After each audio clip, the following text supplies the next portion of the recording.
Easy veterano, old family first, fam. Taught the world to swing that double-edged sword, it works, fam. BJJ from GJJ, like Cool Herc gave birth to what your DJ plays. But despite the lineage, I will never be closed-minded. Refuse to see beyond the lines, you go blind. Rocker travels the 10th planet, I flow free. I'm welcome on mini-mats, gi to no gi. Though my branch traces roots to the original tree. Roots sprouted from the original seed.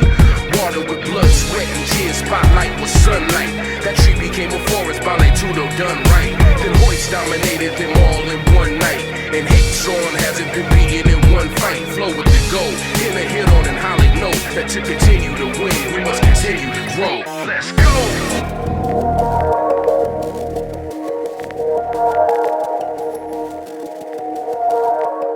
Porch chime, Hoyle Gracie. Is it better than full chime? Edge Bravo can do some high guard.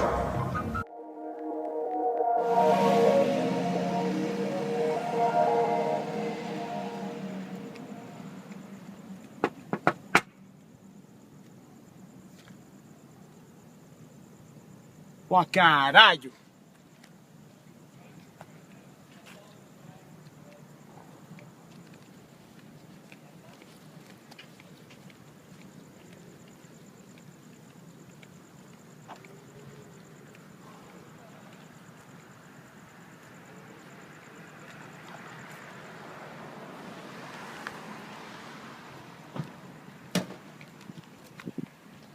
Hey, my brother. What it is? Give to me that one like that. Give me 5. Okay, my brother. All right, have a good one.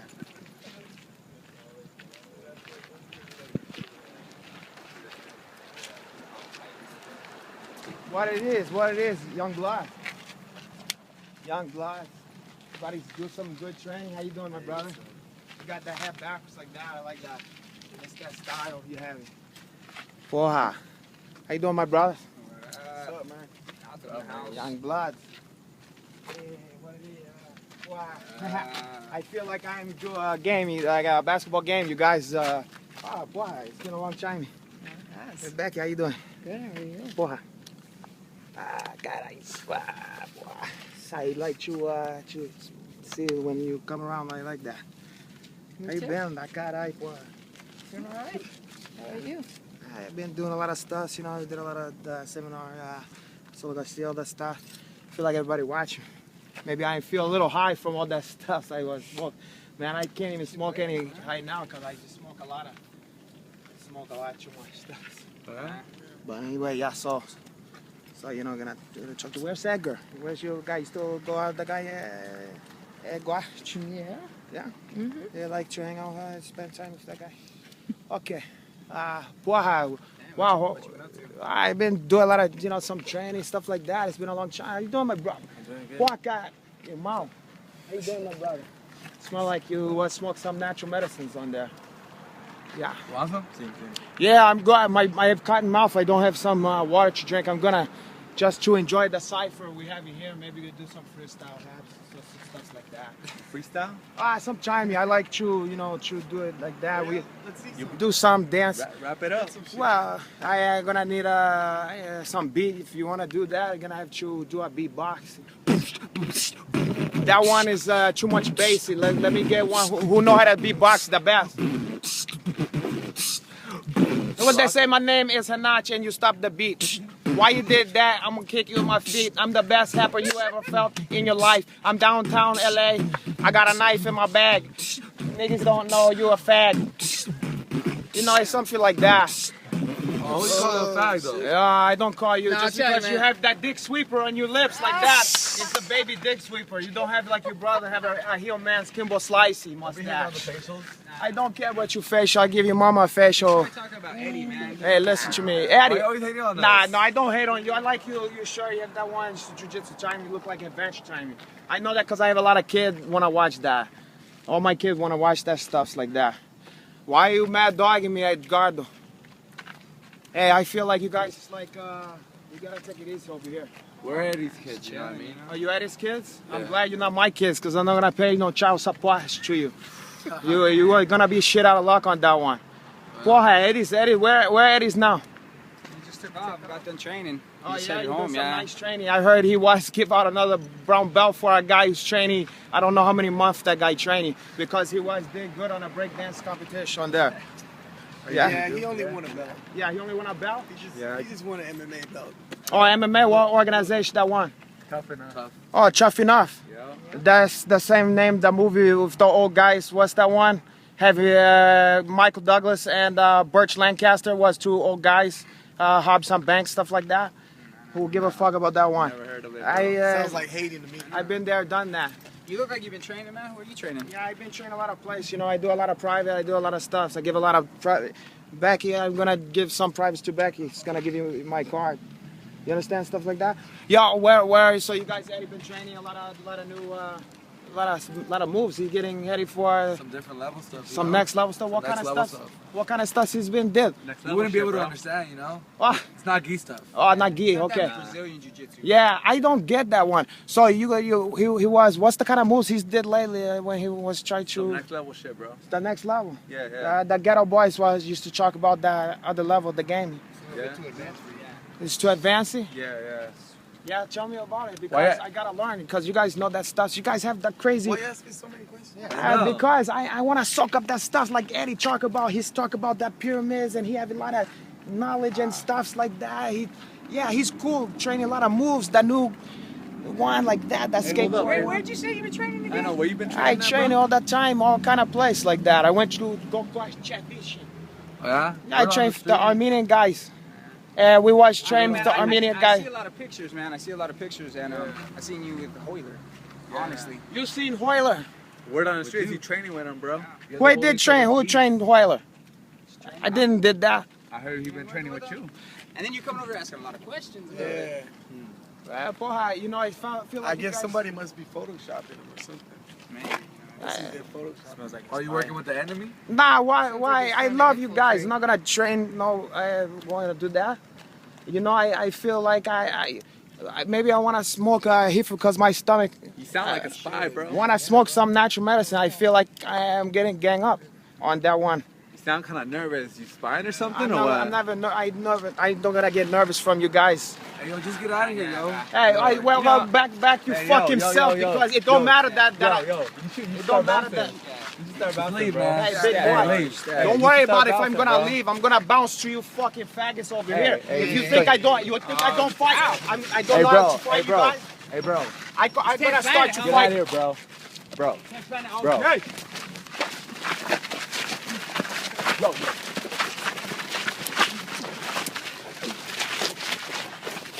Travel. Get out of here, bro.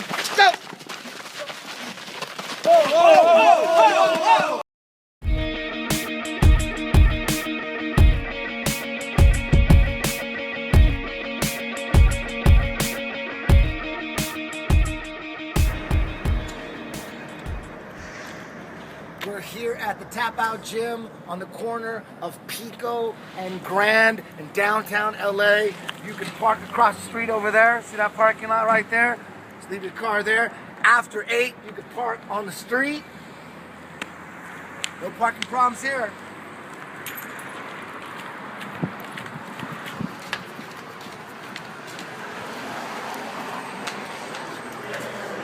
Enter.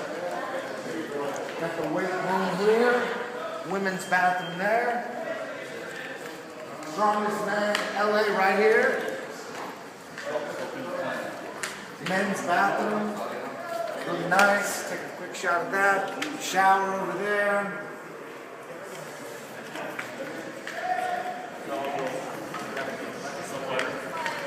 Full size cage. You can have a class in there, it's so big.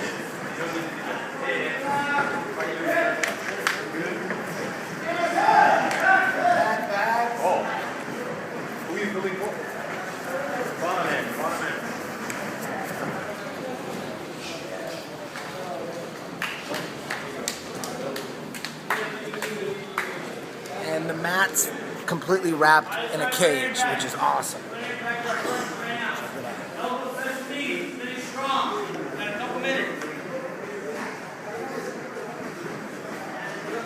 There you go. What you waiting for?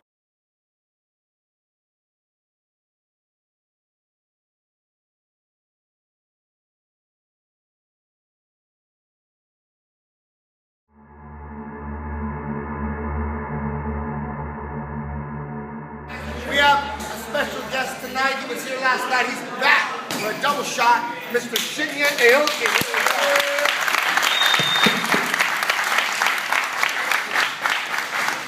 I told the story yesterday. I'm not going to tell it again of how we met and all that stuff. It's going to be on Mastering the System. You know, it's a long story. It's going to take 20 minutes. I don't want to get into it. But last night, we went over the latest in the rubber guard since the last time I saw him. I met him in 2005, showed him what was going on in 2005, 2010, double bagger made its way inside the rubber guard. Showed him some double bagger. Last night, all the muddy water stuff, all the latest stuff, the most important stuff in my game. Muddy waters, that's the spot. And for those of you that don't know anything about the rubber guard, I feel bad for you, son, because tonight it's going to be, it's all for him. So this is an advanced class. If you don't know what the hell I'm talking about, try to get one or two things, the beginning down. Eventually you have to learn it anyways, all right? I can't slow down for beginners tonight. All right, he's here from Japan. He's got a big match at Metamoris 2 against Kron Gracie. That's a historic match right there.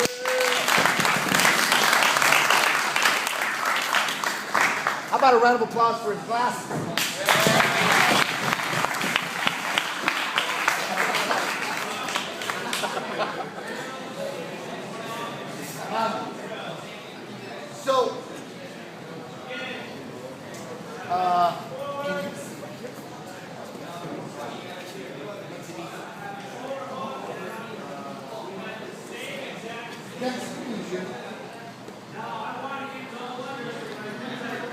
Okay, so we're going to review what we did yesterday.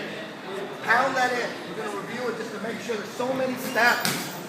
And remember the concept now before the old path, which is still good. The old path is still good. When the new path fails, the old path is right there. But let's try the new path first and go to the old path once it fails.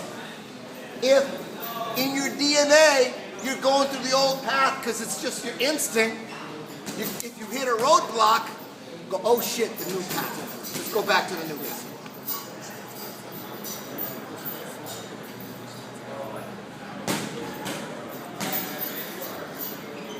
The old path again, we break them down. However we break them down, we're here. Mission control. The zombie works. Low double bag, that's a low double bag. Clear the neck. Boom. Invisible collar. This is the old path. The path, if I'm in full guard, I want to get to invisible collar. Always. I'm in full guard. My old path is get to invisible collar and hold them down. The old path, in full guard, get to invisible collar. Get to old, that's old. So new,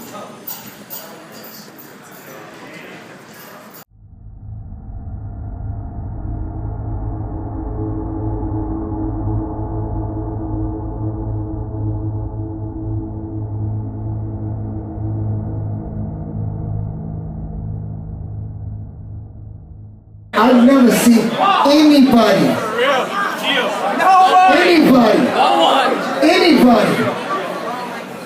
progress in the system like this motherfucker. This is a real phenomenon right here. His name, Gio Martinez.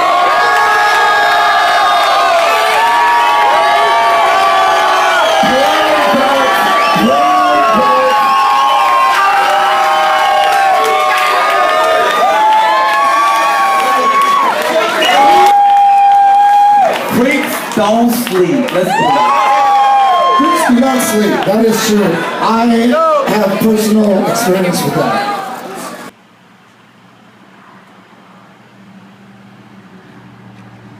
How you doing, sir? How are you? Have we met before?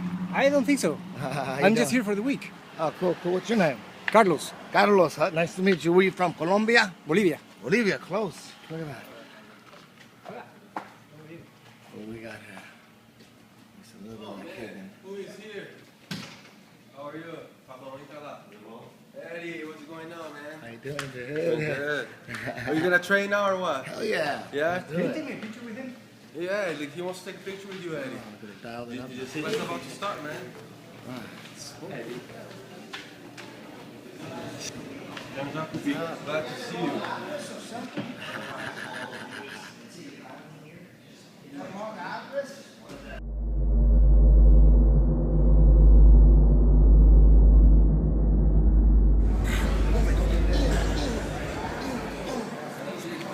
Yes. And then either triangle, it's over. But if he's big and you can't triangle,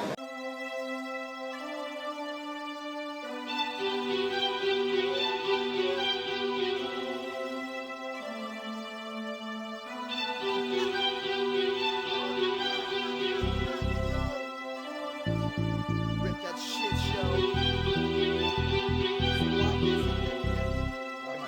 There we go. What a fucking So why is it that there exist so many goddamn religions? Bravo Radio. Talk, motherfucker. Whatever. Oh, Eddie Bravo.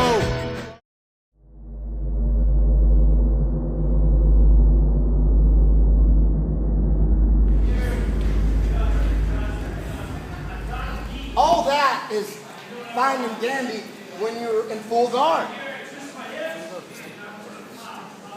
But you have to understand that getting someone in full guard is very hard.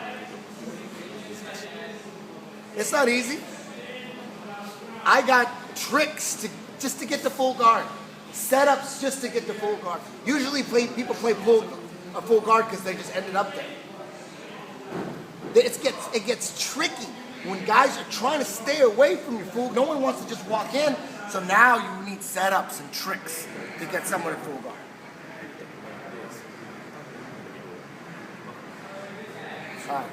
Sometimes you almost get the full guard. What do you do then? If you're not, you got to understand when you're coaching people, when you're watching people roll, you have to understand every single position, every single angle. You have to be able to coach everything. So, if I'm here, if I'm here, this is not full guard. It's different. Everything is different now. How am I, if he's good at stuffing my foot, he's stuffing my foot. He's not going to let me go to full guard. What do you do in this position? How do I get to New York crackhead? I can't get to New York crackhead. If you stop. Big difference. If I had full guard here, man, it's a whole different world now. Whole different world. Here, it's still on, but they're limited. You got a couple choices. And he's going to pass the guard at this point. If he's good at passing, he will stuff that and pass. If he passes and I'm holding on to this leg, I have nothing. You guys understand that? Is that complicated? If your foot's stuck, it's different. It's different. Can you recognize if he's in full guard or in New Jersey? Is he in New York, New Jersey? You got to be able to recognize. You got to look at that and say, damn. Whew. I forgot. I don't know. That's a complicated one. His foot's caught underneath. It's really simple. If you're passing the guard, you want to stuff that foot. That's what you're trying to do. You're trying to pass the guard. You're not trying to go on no one's full guard. Right? Jakey Lee? No one even knows who Jakey Lee is. Mike Inez? Mike Starr? Anyways, no one got any of that. You got to be a metalhead to get those. Those are some deep references. So he can pass. So really, I want to play rubber guard, but man, you know what? I got to stop the pass first. Okay, so however you end up, I call this position's called New Jersey. It's not New York. New York would be you're in full guard. That wasn't that fun.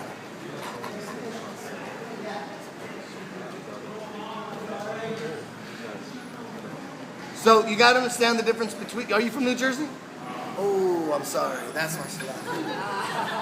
It's New Jersey because you want to get the hell out of that position. It's not a good position. A lot of Guidos and shit. You get to keep driving. Manhattan is near. It's only an hour. Get on the tunnel. What do they say? Take the train to 42nd. I don't even know what that is. Now, however we end up in this position, New Jersey here, I have two choices. The only thing that could stop his pass.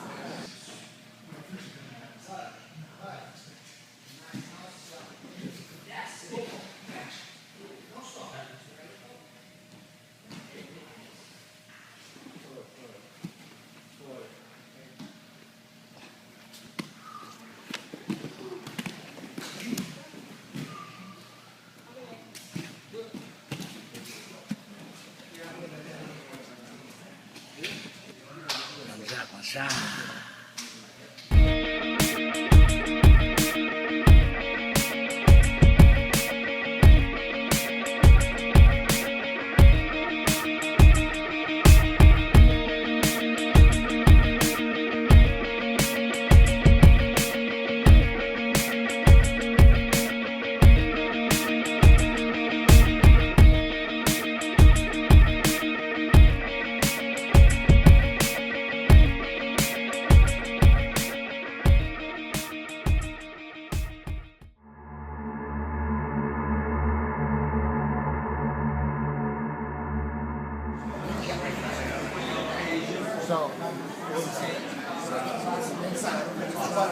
Yes, it's tight. Boom. So right here. Omar, where the fuck you at, Omar? Where the fuck you at, Omar? Where the fuck you at? Omar's in a brown belt.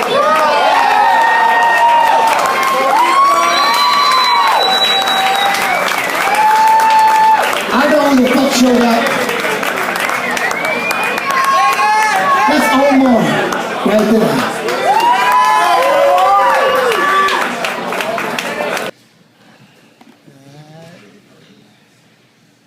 I knew you were going to be here. I knew.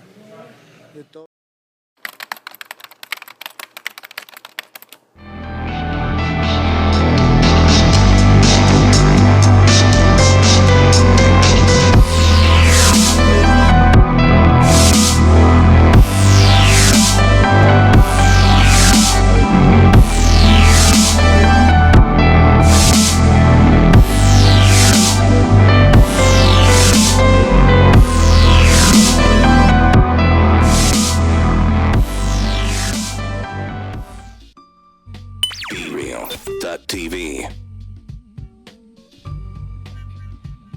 Check 1, 2. That's right. We're right here on the Dr. Green Thumb Show, chilling with a guest, Eddie Bravo, MMA fighter right here, mixed martial artist. It's good to have you up here, brother. First of all, I'm not a mixed martial artist. No? I'm a big pussy. I'm not one of those guys that, man, my dream is to fight in the UFC, and right. I'm not one of those guys. I've never fought MMA. I train MMA fighters. Oh, you trained MMA fighters. Yeah. It's weird, man. I'm not one of those guys trying to be like a champion at So you've coached a lot of guys that are trying to get to that level. Yeah. Right. Yeah. It was an accident for me, man. I came to Hollywood to be a rock star. I've been producing music my whole life. Right. I'm a musician. And I didn't want to. I was so sure that I was going to be huge in music, and I didn't want to be a fat rock star. So I started. I needed to do something to get in shape. I got to Hollywood, joined a gym. I didn't like lifting weights. I said, "Fuck that. Let me do karate." I was a big Bruce Lee fan, and although he did kung fu, that was a karate school by my work. Started doing karate. I'm like, I could do karate. This is cool. I could stay in shape. Right. This way. And then I saw UFC 2, and UFC 2 just changed my life. I thought, shit, if I'm going to do a martial art to stay in shape so I don't become a fat rock star, I might as well do the best one. And based on UFC 2, jiu-jitsu was the best. So I quit karate, started doing jiu-jitsu, and that was just a great way to stay in shape. I was just always making music. I'm still making music. And then the jiu-jitsu just blew up, man. I beat Royler Gracie down in Brazil, and like all of a sudden everybody knows me as this athlete. I'm like, I'm not a fucking athlete. I'm a musician. Like my parents and the people I grew up with, when they heard about what I did in Brazil, they didn't even understand it. They go, that motherfucker's a pussy. They didn't really even know what I was doing. They knew I fucked around with karate, but they were always like, when I went back to Orange County, they're like, how's the music? How's the music? What are you they doing? didn't know what you you were into. Really. I'm a regular Mexican, born in East LA, grew up in Orange County, moved to Hollywood to make it in music, and everyone just. I had the long hair down to my waist, played drums in speed metal bands growing up. And then, in 91, I decided to mix metal, goth, hip hop, everything. Right in 91, that's when it all started. That's when I started producing rap, but not your traditional rap. Right. Yeah, it's the out of the box, unconventional type shit. Yeah, exactly. The music. See, for me, I never grew up a big hip hop fan. I grew up a metal fan and a goth fan. I was into like depressing music and angry music. Like what were some of the bands you were listening to when you were? When I was 8, Kiss is what really got me into the whole rock thing. But my stepdad was also into classic rock. He always had Zeppelin.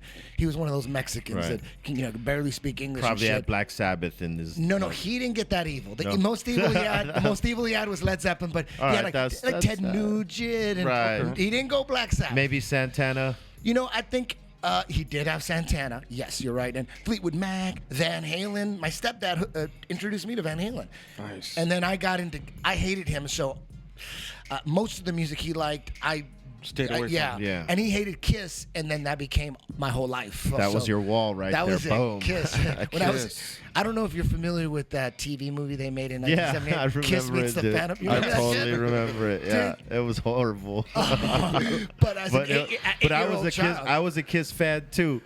I liked it then because I was a fan. When I looked back at it as a grown man, I was like, damn, that was pretty cheesy as shit. Yeah. Well, at 78 is when they were at their height. Yeah, they were at their peak at that point. There was Kiss fucking Airlines and shit. There was Kiss everything. Kiss lunch There pails. was a fucking cartoon. Everything. Yeah. Ice cream and shit. Cartoons. You know what I mean? Hey, look, Gene Simmons was a genius. Yeah. They should have called him Genius Simmons. Because it was his idea to do all that shit. And how about the makeup ends up becoming, by 1978, the makeup became a joke because they blew up big in 75 and 76. When Kiss Alive came out in 75, that's when they blew up real big. But when I got into them in 78, they were already considered the ultimate sellouts. But as an 8-year-old kid, I don't know what a sellout is. So you don't understand what that was. I saw that movie and the whole world thought, oh my God, they went over the top. They jumped the shark. Yeah, they jumped They the shark. did a little NBC movie that was the worst, cheesiest movie ever. But as an 8-year-old, they were so. As a kid, it was the coolest shit. But even in elementary school, when it was supposed to be on a Friday night, the kids were talking shit on Kiss. They heard it from the older kids. So they're like, oh, you're going to watch that stupid Kiss movie? I'm like, I'm not going to watch that stupid Kiss movie. Kiss sucks. I like the Beatles. I like Led Zeppelin. The kids were talking shit on Kiss. But when I talked a lot of shit that day, but come 8 o'clock on NBC, me and my brother were just fucking glued to the TV. And then it just blew us away. Rock and Roll All Night became... that was the song I needed to get. A fucking anthem to this day. Yeah, I needed to get that song. So I took my aunts. We went to Gemco. I don't know if you remember Gemco. Gemco. Yes. Dragged my aunts to Gemco, to the record department, and I needed to find Rock and Roll All Night. I needed to find that motherfucker. And we found it on the live album. And my aunt goes, I think this is a concert.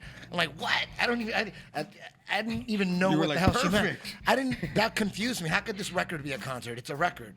It's not a concert. I didn't know they record them. I'm 8. So I said, just get that record. And then I got home and put it on, and it starts with the audience. I'm like, it's like a concert. What is this? And Kiss Alive 1, that was the first album I got. Blew your fucking mind up. Oh, God damn. And I remember I used to watch reruns of the cartoon. The cartoon. Fucking merchandising, branding for days. And then they became such a sellout. They were forced to take the makeup off. And not 83, they were a complete joke. I had to pretend I didn't like Kiss anymore because if I admitted I still liked Kiss by the time I was 12, cool anymore. I had to sneak. I would buy a record by myself, CIA hide it in the back behind trash cans, make sure my brother wasn't home because he was 4 years older, and he would have really told he loved making fun of me. He would have ripped you. Oh, and all my friends on the block, So I had to pretend I didn't like Kiss. So when my brother wasn't home, I'd sneak the album in, play it on my stepdad's stereo, and always look out the window to make sure no one was coming. And as soon as someone was coming, I'd grab that thing and hide it. Crazy. That's how bad Kiss was. But then when they finally took the makeup off, I was like, oh my God, thank you. I wanted them to take their makeup off just so that people can respect you. God damn it. So they took their makeup off. And they were still successful. They were right there with Motley Crue they made without some the makeup. They made some fucking hits without the makeup on. Lick It for Up. sure. Lick yeah, Up. That was the first huge. Hit. And then about 12 years of no makeup, and then boom, they do that reunion with the makeup, and it's bigger than ever. They went very few bands. It's like Vanilla Ice making it big again. Can you imagine that? Yeah, that's that would what be they crazy. did. That's what they did. It was like Vanilla Ice becoming they reinvented themselves and somehow They're still out. They were like blew the fuck up again. Crazy. Bigger than before. They're selling out quicker, and everyone wanted to see the shit. Because before it was like when they were without their makeup, people would say, "Yeah, I saw them with their makeup," and it was like you had to be at least 35, 40 back then. I saw them when I was 8 with their makeup, and like fuck. I'd never seen them live without their makeup. And all the people that used to be makeup. like 9, 10, 11, like when they were young, they used to dog them. Yeah. Now they're like, oh man, I remember that record. Oh yeah. All the people now. Listen, all the people you used to have to hide the record from, they all think it's cool now. Oh, totally. Right? One of my friends, I had two friends. I had my best friend that I grew up with. We were both into Kiss. We were, because the dude across the street was into Rush. The dude down the street was into the Police. We were so poor. We didn't have time to buy every record. So you pick your band, and then we'll just borrow your shit. You know how it goes, right? Why would I buy a record that dude across the street had? So, but then with the records you end up buying, they become your bands too. Like, it's like it represents your football team. You know what I mean? Yeah. Like, I'm the fucking Raiders. You know what I mean? Yeah, And that becomes, you own these bands. And me and my buddy both own Kiss. He succumbed to the pressure first. He first said, he didn't like Kiss no more. I hung in there. I was like the last Mohican, but I was getting made fun. I was getting persecuted too much, so I'd say, no, I don't like them no more. Okay, I hate Kiss. I don't like them no more. When was the last time I listened to them? You denied them. Oh, I denied them. I had to. It was too stressful. But then Matt too, he's the biggest Kiss fan ever. He dropped them for Journey. He goes, I'm changing my band to Journey. To Journey, yeah. Fuck, okay. That's a big jump. No,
Aim for the head, go for the throat. 1 for the money and 2 for the show. Shooting like stars to travel the globe. Zooming your view like a Truman alone. Root of the bone, roof getting blown. All for this motherfucker burying my soul. Now that you know, take it in stride.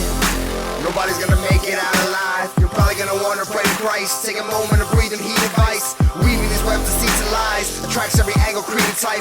I knew that I couldn't believe the hype. I knew I had to see it in a different light. I knew I gotta do whatever I gotta do to make a difference and make it my revenue.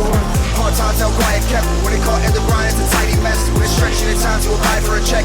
Eating a chest over civil unrest. Sick of the symptoms, so tired to rest. Proceed with persistence, push to progress. Cease to believe in dreams, might as well be mentally deceased. Might as well just learn to like defeat. You only get one chance to be unique. Every fan that felt the fucking beat. I'll spit my flow to feel you speak. Just let the song that's on the scene. Just let it go until you're free. I'm that rap, supposed to be in. Just when you thought we were out of our minds, we're up and above and ahead of our time. Like those shining kids. Moving ahead of the pack, refusing to lose, staying on the attack.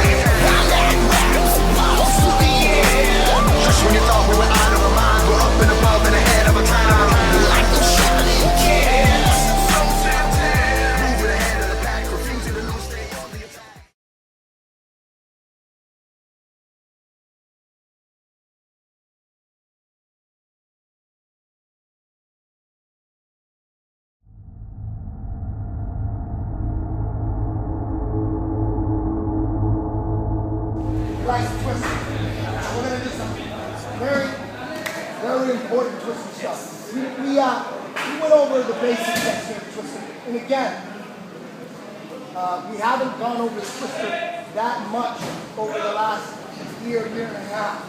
On purpose. That DVD came out. Go buy that shit. Yes, right? There's other shit to work on. You got the DVD, you can watch that shit. Support brother. Right? Damn. Brother gotta eat. Now, but my teaching strategies are constantly changing, constantly evolving. I can get into like 30 minutes of what I've learned in the first 10 years of teaching. It all comes to everybody. If everybody attended jiu-jitsu like college, like you knew they were going to be there, they had to be, you missed a day, you're fucked. If that was the case, damn, jiu-jitsu instructors can put you guys some pretty badass curriculum. Oh, hell yeah, we can get some shit handled. We got to be here every day. It'd be nice if you guys were, but you guys aren't. Most of you guys are flakes. Most of you guys are pussy whips. Most of you guys are in love with men. Okay? I'm kidding.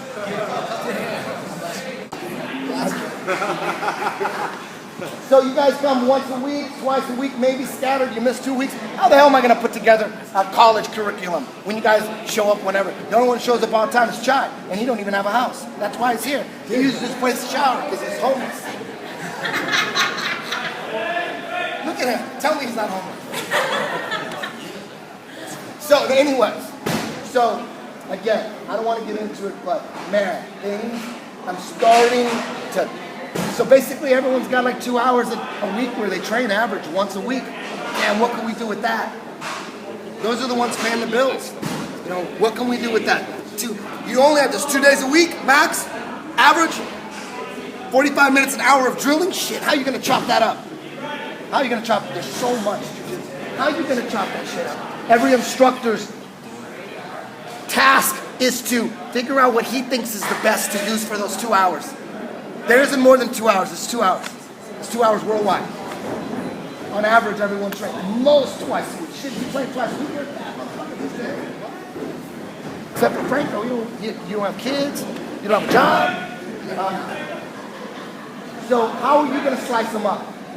And the warm-ups we've been doing the last 6 months, we're all just practicing, we're rehearsing. I'll explain it later. Anyways, I digress. Now we're going to go over the twister. Yesterday we went over the basic twister from the back. Get on all fours. Basic. Boom. Right? That transition has to be smooth.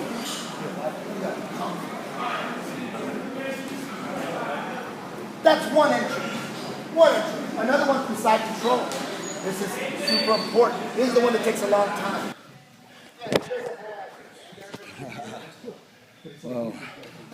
Whoa. Just got ragdolled by Jean-Jacques. God damn it. I need that. Woo! He beat my ass. Ladies and gentlemen, this next fight of the evening is brought to you by Glenn Lerner and Associates and is scheduled for three-minute rounds, all for the Tough Enough Welterweight Championship. Introducing first, standing in the blue corner with 3 wins and no losses, fighting out of 10th Planet Vista and Dominant Breed Boxing, Vista, California. Here is Richie Boogeyman Martinez. Standing across the cage in the red corner, undefeated with 5 wins, fighting out of One Kick Nick, Las Vegas, Nevada. Here is Jeff the Bullet Roman. Referee in charge of the action inside the cage is Mark Smith. All right, gentlemen, for the 170-pound title, you got your instructions earlier. Protect yourself at all times. Obey my commands if you like to. Touch gloves at the bell. Be ready to fight. Take a look at the tail of the tape there. Richie Martinez, the taller fighter, does have 3 inches of reach on Jeff Roman. We'll see if the challenger can upset the champion this evening. Richie Boogeyman Martinez in the green trunks, Jeff Roman in the holiday-inspired American flag trunks.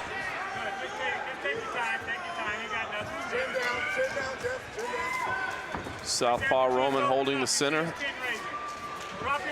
Patiently stalking.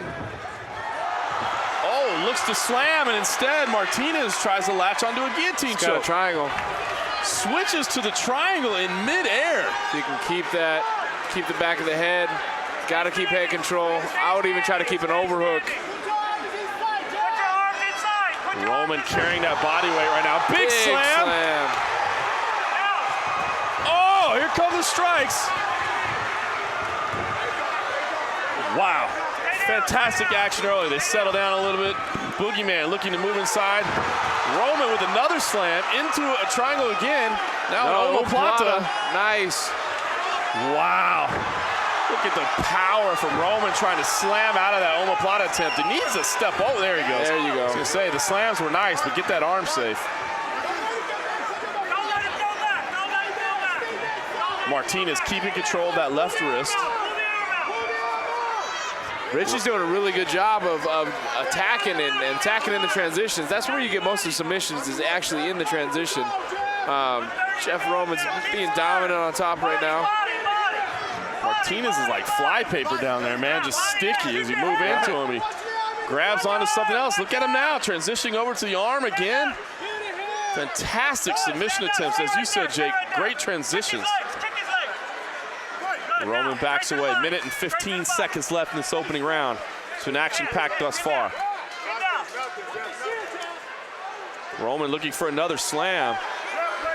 Well, I don't know if Roman wouldn't want to keep some space and try to strike, because every time he gets inside of Martinez, the boogeyman is all over him. Just a rangy, flexible dude. Falls to his back. He's got the right arm secure, switches to the triangle choke. Roman tries to slam out of it again. Martinez trying to transition. Breathing an arm bar over to the omoplata again. Roman flips him over and now moves into side control. Doing a great job. Incredible escapes. Now he wants to score some punches from top.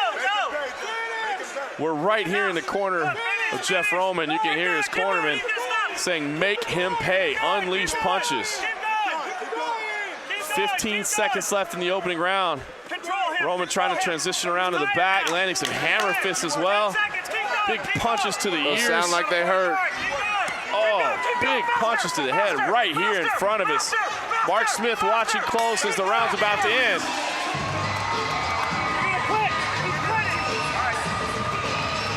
Mark Smith right on top of the action as the round ends.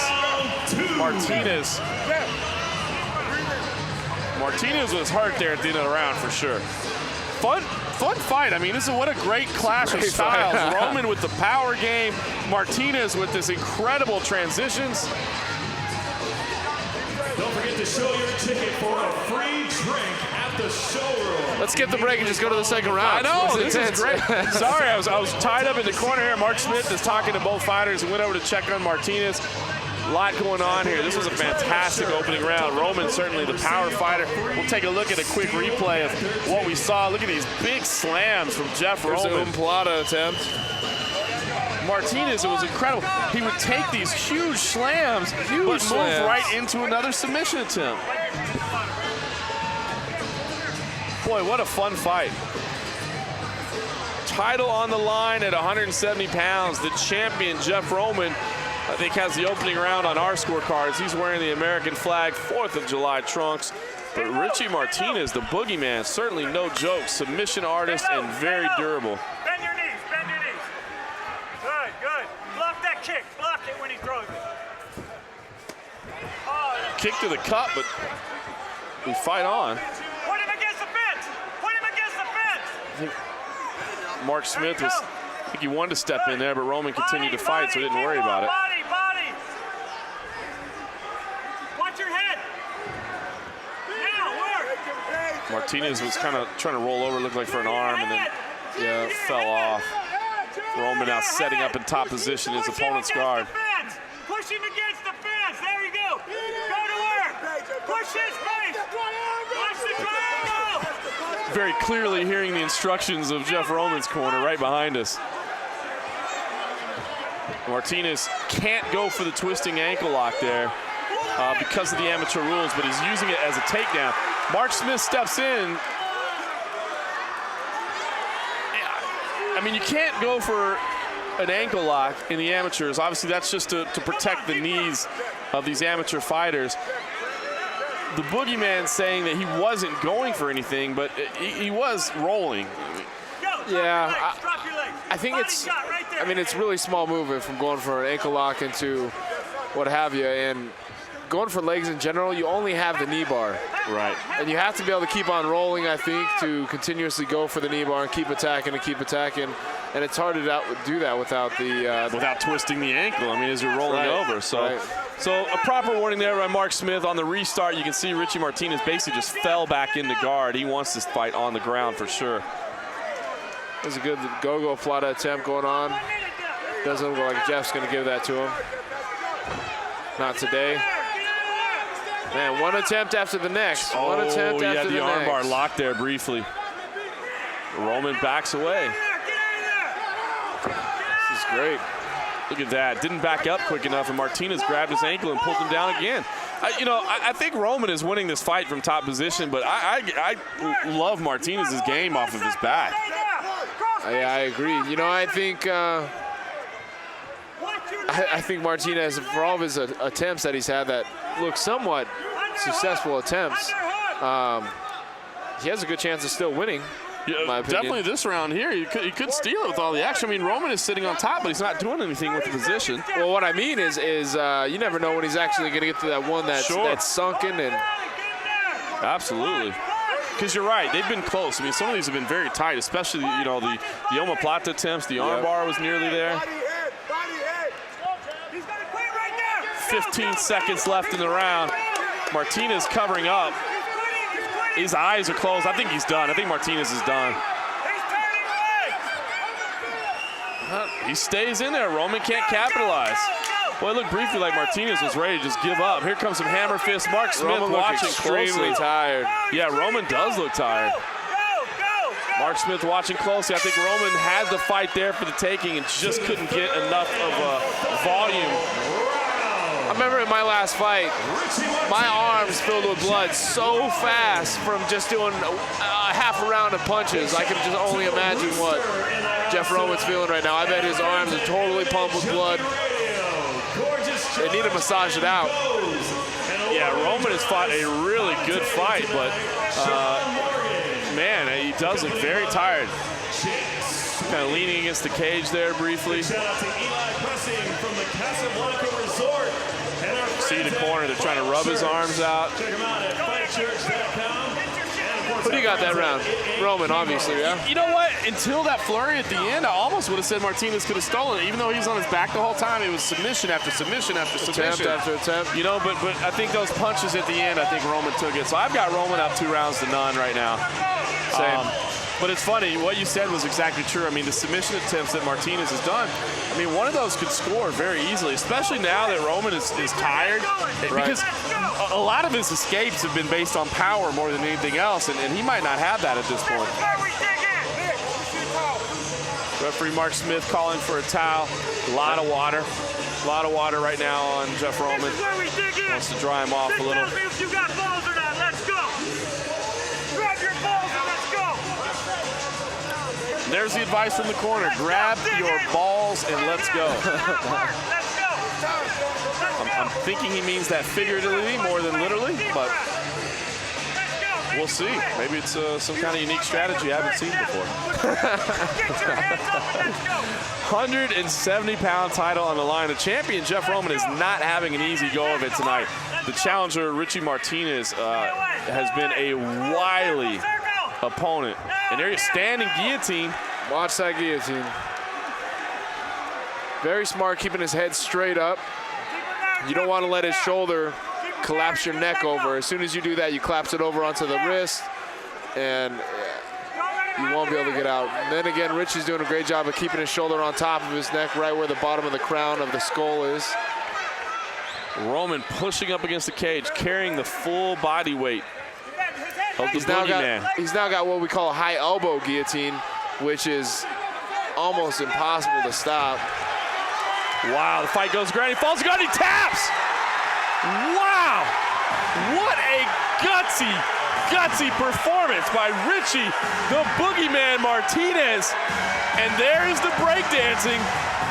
I think too exhausted to get all the way around there, but my God, what a gutsy victory by Richie Martinez. As I was singing the praises of Jeff Roman before the fight began, Richie Martinez weathered the storm and sunk in the guillotine choke in the third and final round of a fight that I thought he was losing. And he's your new champion. Let's take a look at the finish here. Kind of a modified guillotine, as you said there, a high elbow. And he dropped a full guard and picked up the win and then just went absolutely crazy. Look at the odd angle of that finish. That was great. That was awesome. It's perfect. Wow. Quick finish on the floor. Excellent work from the Boogeyman. That was a fun fight. The Boogeyman, you can tell, I mean, this scraggly beard. I don't even know what he's got going on with his earlobes there. That's a new look for me. I mean, this is a unique character, but what an incredible game he brings. Just submission after submission after submission. And while he was exhausted and while he was getting slammed around, he still is able to get the third round victory. The disappointed Jeff Roman sits over in the corner. That's a bummer. Jeff Roman was really putting on a tough fight, too. Absolutely. I still think he's a special fighter. Maybe this will be one of those kind of character-building performances. But right now, it's Richie, the Boogeyman Martinez, that's going to celebrate victory. Let's take it up to Justin Bernard to get the official result. Let's hear it for Richie Martinez and Jeff Roman for putting on a show for the fans. Great referee by Mark Smith. Ladies and gentlemen, after 43 seconds into the third round, your winner by tap out due to guillotine and new tough enough welterweight champion, Richie Boogeyman Martinez. Presenting the belt to Richie is UFC Hall of Fame legend Ken Shamrock from the Lions Den.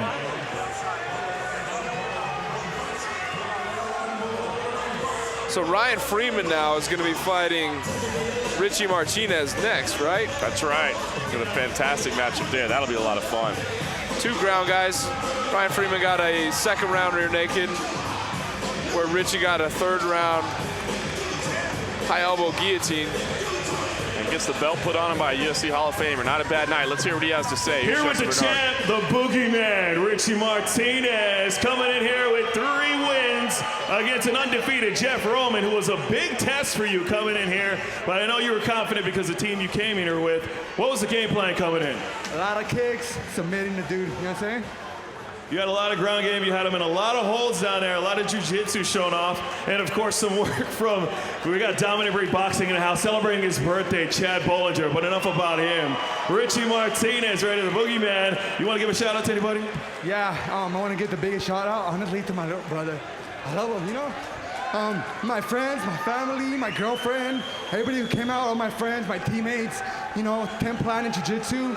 The freak show, more important than anything. The freak show all day, every day. Freaks don't sleep.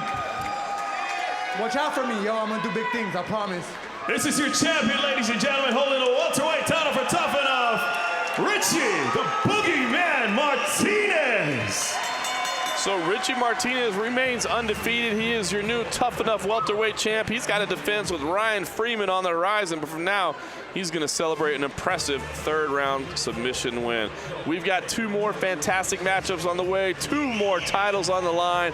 So stay tuned for more Tough Enough, the future stars of mixed martial arts.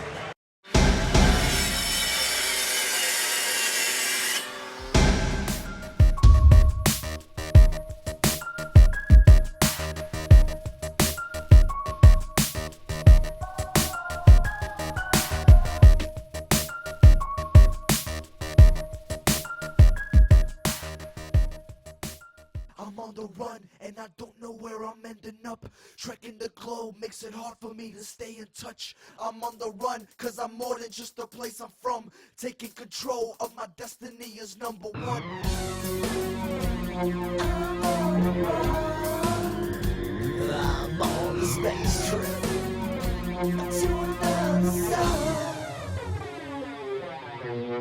Guerrilla tactics, actions louder than flows, with just a fraction of the anti-passive passionate whole.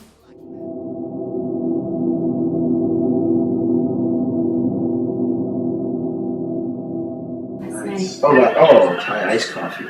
Under a minute remains. Big right hand from half guard. And Bullshit's utilizing that shin across the waist to keep Munoz from getting too close to him, but Boch is a tough dude too, Joe. He's out. He's very jacked. He's getting broken out. Oh, that's video. So, we didn't videotape it, obviously, but John Jacques beat my ass. I needed that really bad. Thank you very much for that. He's saying that because we did a video. No, he kicked my ass. Nobody knows what happened. Everybody That's a knows good that. thing. We just Everybody enjoy knows. it. Look, I'm sweaty, he's sweaty. Who knows what happened?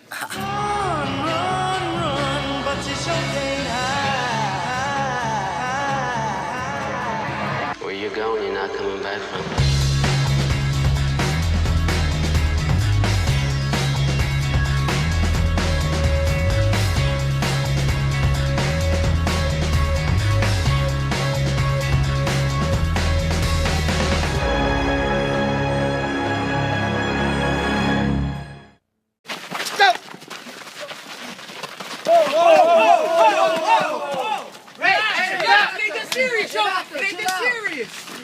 Hey, get out!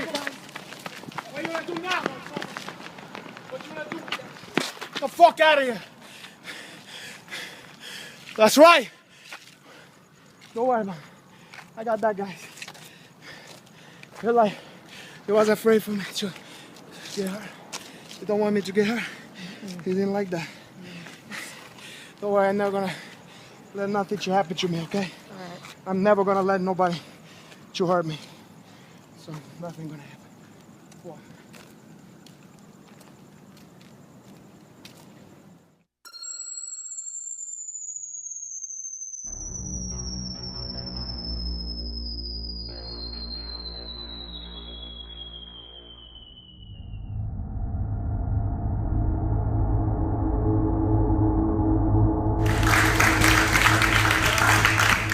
hold it down the big way.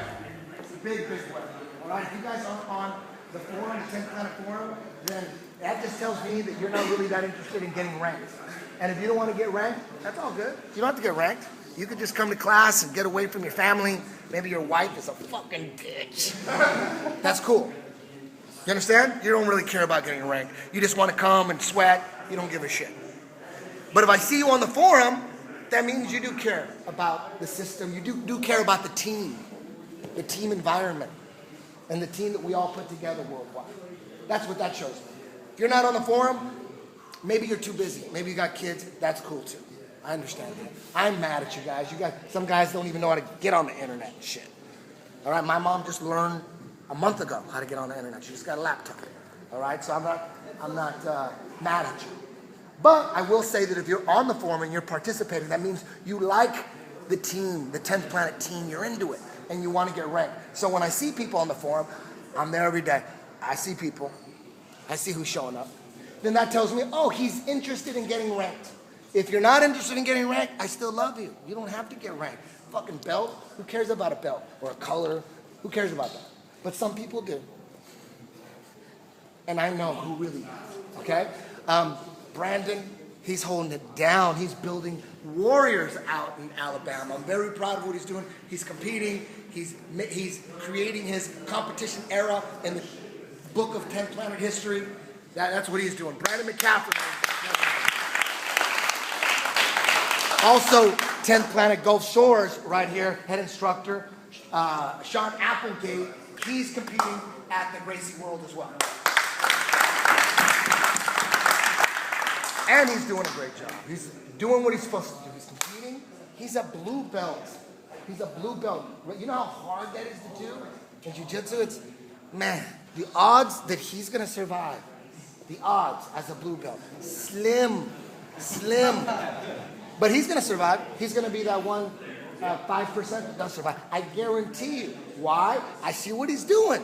How do I see that he's doing? Because he's competing, he's putting together tournaments, he's on the forum, showing me that he likes the team.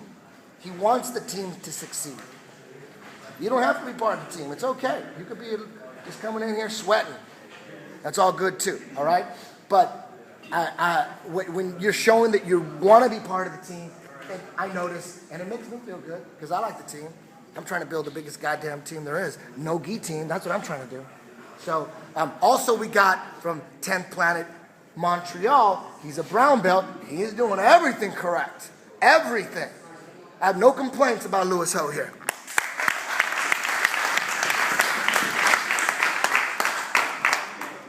He's got a serious sweep in his DNA.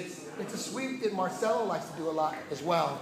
And it's a butterfly sweep with homie control, which is, it's probably one of the best ways to pull off a butterfly sweep, no gi. With the gi, when I trained with the gi, I was all butterfly sweep. I sweep the shit out of someone. If I could wrap around the arm and grab the collar and I just spin him in there, boom. I would throw people. But when I started focusing purely on no gi, I actually thought, damn, since I can't grab the collar, maybe these butterfly sweeps maybe I should step away and start focusing more on half guard. I didn't think it was that possible. But even though butterfly sweeps that way with the overhook and the collar control for sure are easier with the gi. What they are good for, no gi, is even getting half the sweep, and it doesn't work. It opens them up. You don't have the collar to flip them, and they're gonna base, but you just opened them up. So that's when I started going back to the overhook. Wait a minute, there is a lot of value here. There's a lot of value. I'm opening them up. I'm not sweeping them, but they're open for trials. They're open for other shit. We just open them up with that overhook. And then I got so good at that, wow, you don't even need the collar. You can still sweep them. You just got to have a serious overhook and you can still sweep them. It's like Jean-Jacques. No gi, he's still sweeping the shit out of people. There's no collar.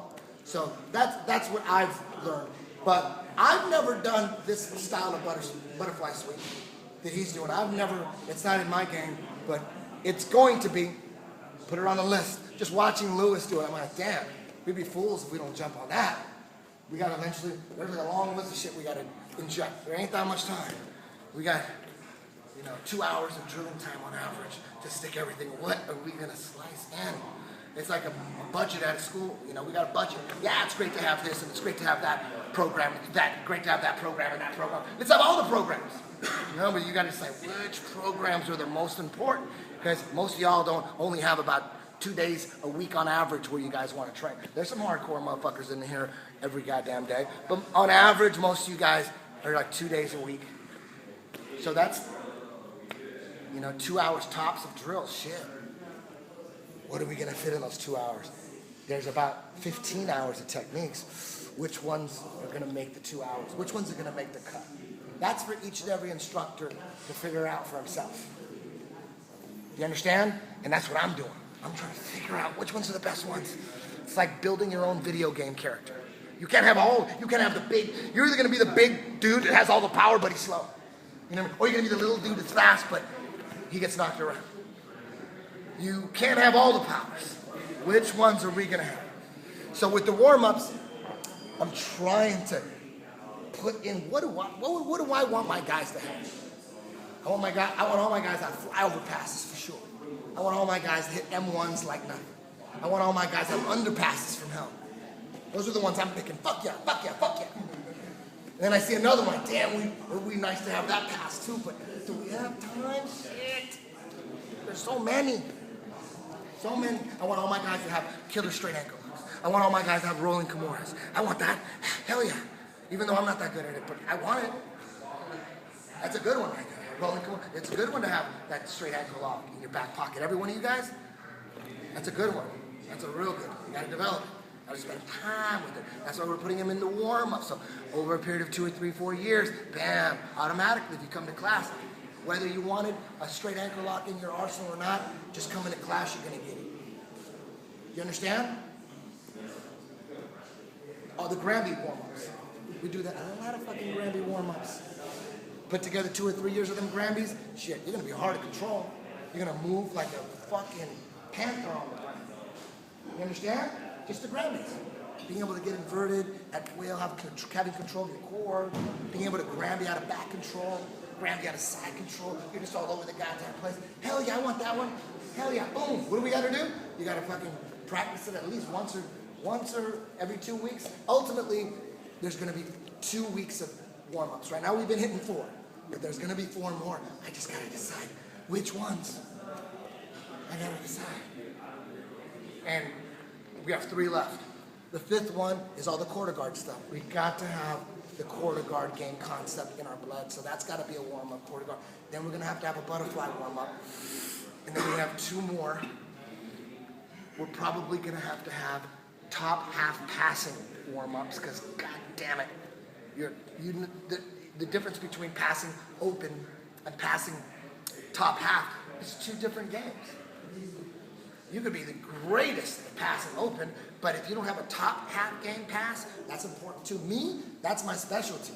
Top half, that's where I live, right there. My open passing, not that great. I don't like standing on top of people and having to peel people off my legs. I like staying low, trying to get to top half. Once I'm in top half, I feel really good. Heart rate goes down. Okay? So I feel a warm-up day with all the just a no-hand pass, a little dominator pass. Everyone get good with the dominator from a little twister pass action. Everybody, standard. Hell yeah. I want all my guys to have that shit standard.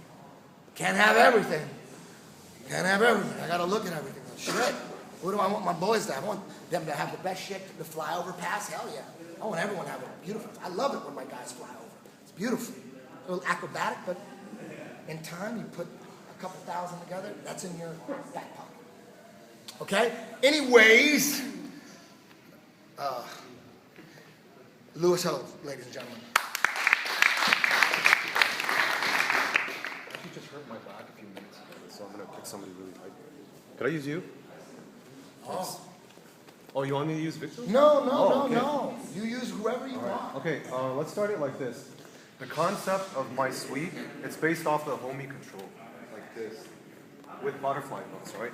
The good thing about this is what I try to do is a similar concept to what Marcelo Garcia likes to do. Marcelo likes to pull people like up.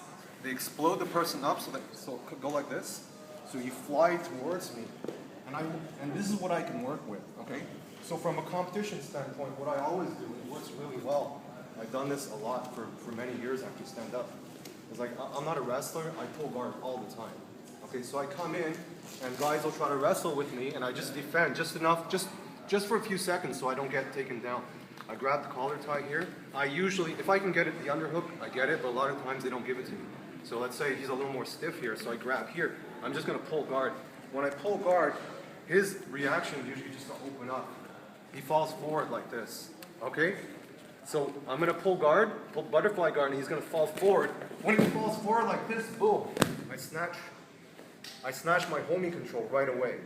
Okay, so now what I want to do is I want to get up. I have both butterfly hooks in really tight.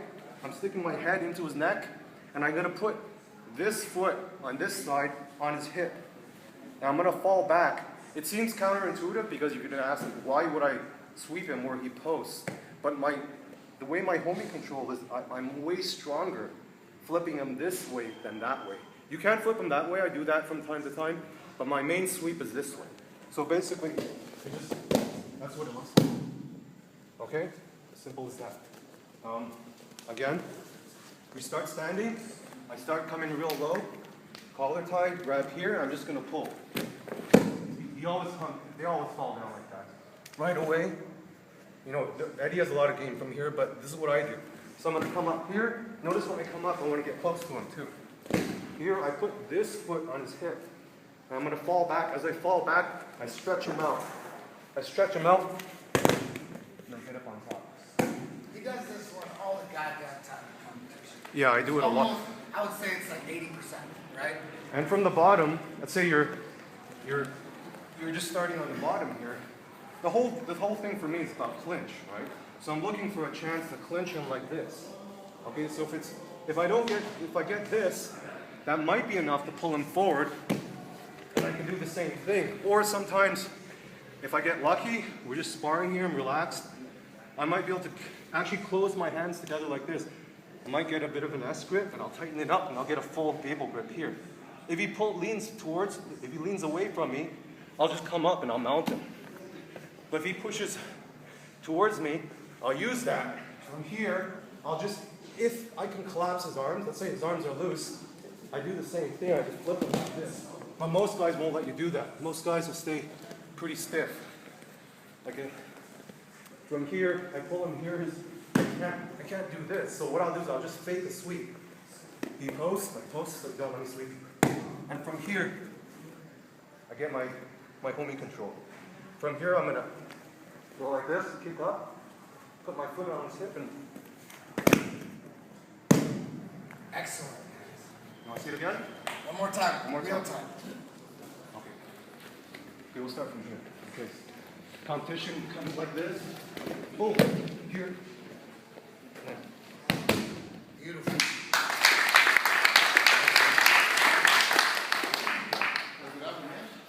We're not gonna have time to practice that. That was just Street sweep. That was just Street for, sweep. that's called street sweep. It's a long story. His last name's Ho.